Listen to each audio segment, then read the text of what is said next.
De nos jours, il n'y a plus de chasse. Chez nous ici, vraiment, on travaille en parfaite synergie avec la police et la gendarmerie.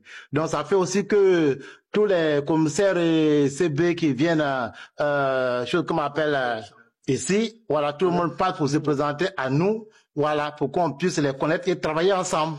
Parce que les Dozo, là, c'est une société militaire de chasseurs traditionnels. Sinon, les ébriers qui sont là, ils ont leurs Dozo dans les villages.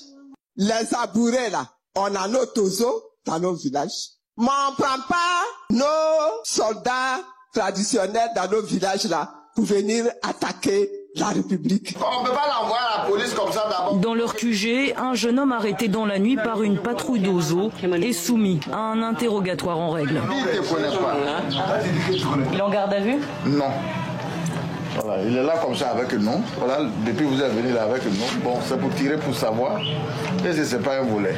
Et la police, qu'est-ce qu'elle fait? Pourquoi c'est à vous de faire ça? Ça, je ne peux pas rentrer dans ce combat. Voilà, ça n'a qu'à concerner la police. Ce sont nos patrons.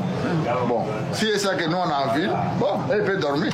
Il y a des groupes de personnes se réclamant d'une confrérie qui s'attribuent des missions de sécurité qui ne sont pas les leurs.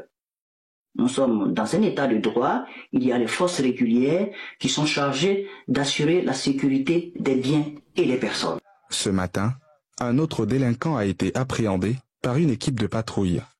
Quelques minutes plus tard, 2 policiers sont envoyés pour le récupérer. C'est la bienvenue. Effectivement, comme d'habitude, on a arrêté cet individu. Il a braqué le petit, il a pris son portable plus les 500 francs. Voilà, donc les gens ont reçu de mettre la main sur lui. Il dit qu'il avait vraiment fait. Ils étaient 2 personnes. Donc le deuxième s'est échappé. Voilà, donc on va vous le remettre. Voilà, vous allez suivre le reste des enquêtes.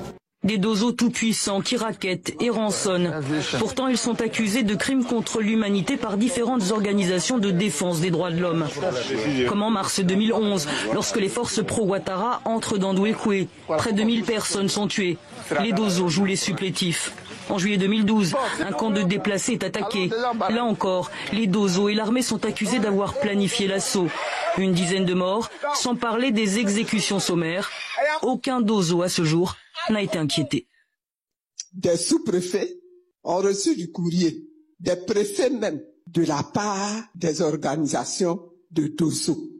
Et ils annoncent qu'ils veulent venir se déployer leurs troupes dans les villages. Et nos préfets et nos sous-préfets n'arrivent pas à savoir quelle position ils doivent adopter. Les Dozo, là, ne font pas partie des forces de défense et de sécurité de Côte d'Ivoire. Donc les Dozo, là, ils n'ont qu'à rester chez eux. Après avoir défendu le camp d'Alassane Ouattara, nordiste devenu président en 2011, les Dozo posent problème. Nous sommes dans un pays pauvre. Et nous savons que notre gouvernement n'a pas assez de moyens d'installer la police dans nos sous-préfectures, dans nos villages, soit la gendarmerie, dans nos sous-préfectures ou dans nos villages.